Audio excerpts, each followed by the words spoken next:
Hello and welcome once again to DMA Decision Makers. I am with Vipul Chavla, the Vice President and Chief Marketing Officer of Yum Brands in Asia. And Vipul, I'd like to ask first, what do you think are the unique challenges faced by the fast food industry when using digital as a tool for marketing?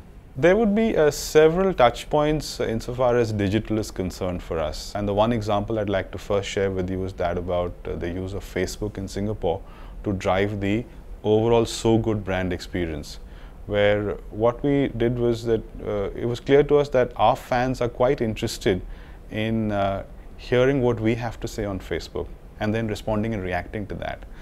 So what the team in Singapore did was for the first 25 customers who answered a simple question, they were invited to the KFC Big Splash for a free meal with their families. And what we did there was when they were having the meal and shortly after, we had a couple of cameras rolling with their permission, and we asked them, how do you feel? Describe how you feel. And their responses were then converted into commercial television advertising, which we ran on mass media, we ran on YouTube, and so on and so forth. And that created quite a buzz. For us, the big milestone was we went from about 90,000 fans in KFC Singapore. We are now at 150,000. So we had this huge inflection point wherein we would actually take the engagement piece, the enabling technology using Facebook, and we call it a Facebook fan party at KFC Big Splash. We used our store, and we then used television. Another example is the launch of a variant. So we've recently launched a sandwich called a Double Down, which is all meat and no bun. So it's the ultimate big eat. And in Japan, the way we did that was, again, consumers like to engage with what celebrities do. So we got one of the top comedians in Japan, appointed him as the marketing manager for KFC Double Down. Okay. He tweeted about the experience. We converted one KFC store to calling it the KFC Double Down store. And this guy has millions of followers. He tweeted about Double Down, and we launched the entire product using Twitter and using using the store, and it's done phenomenally well. The other is about using CRM. So since we get a lot of data, because we own the retail, so we have a lot of data, we can actually use that to analyze day parts, consumer preferences, what's moving well, what could be better, and so on. So for example, recently we are seeing a dramatic surge in the afternoon day part in Hong Kong, which is the time between 2 and 6. Clearly consumers are wanting to snack in the afternoon, and therefore the entire snacking menu can suddenly be dialed up a bit.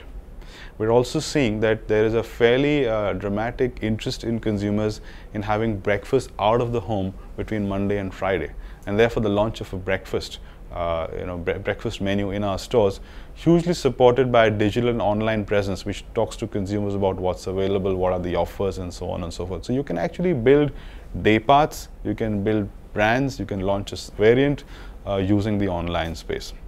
The third is inside the store. One of the big points of communication is not just the point of sale material, but also the menu boards.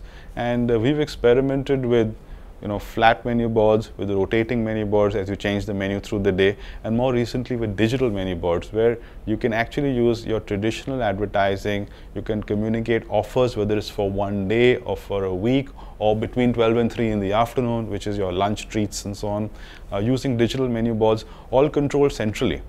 So you can actually switch the message across hundreds of stores, well, theoretically at the press of a button. It's press of more than one button, but you can align that. But there's an enabling technology which you can use. So those are some of the ways in which this business uses online. Now, speaking of the unique challenges of digital marketing for fast food brands, KFC in Malaysia, one of your brands, recently had a bit of a YouTube scandal. Would you like to talk us through what happened there? We have almost 40,000 employees in KFC Malaysia. We've got 500 restaurants in KFC and almost 300 in Pizza Hut. So it's a big restaurant system for us, one of the most established chains. And there was a case of food tampering in one of our stores by one of our cooks, and who actually used his camera phone to capture what he and his mates did, and sometime later went and put it on YouTube. Quite helpfully, this happened on a Friday evening. Like all such cases, and it was obviously, you know, for any customer who gets to see that, or even us, it's quite a terrible thing to see. In the way we responded to it at that time was that we were completely transparent with our customers to what happened. So we described, this is the issue, this is the incident, this is what's happened, and we deeply regret it. Within 24 hours, we put up a YouTube video explaining what happened, explaining what we are doing about it, and of course expressing regret to our customers. And I think if you look at the, if you look at a trail of unhappy versus happy customers over a 7-day timeline, it went, of course, from lots of unhappy or dislikes to neutral to actually positive. And within 7 days, that issue and that incident was certainly from a consumer preference tracking point, addressed. The lessons we drew out of it were really simple. So 1, be transparent. 2, hold yourself and your teams accountable. So take responsibility for what's happened. 3rd, come out fast. This is, you cannot say, I'll take 7 days to respond.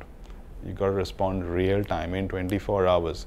And a lot of that therefore happens with instinct, because you don't have time for committees and so on and so forth. You've got to say, this is the real issue, this is what we're doing about it. So in that case, we said, this was a video, yes, it did go viral, it happened in a store, the 3 employees responsible have been suspended or action has been taken, and the retraining for all our employees has happened. We've now put cameras at the back of our store so that we can monitor, and of course we deeply regret what really happened.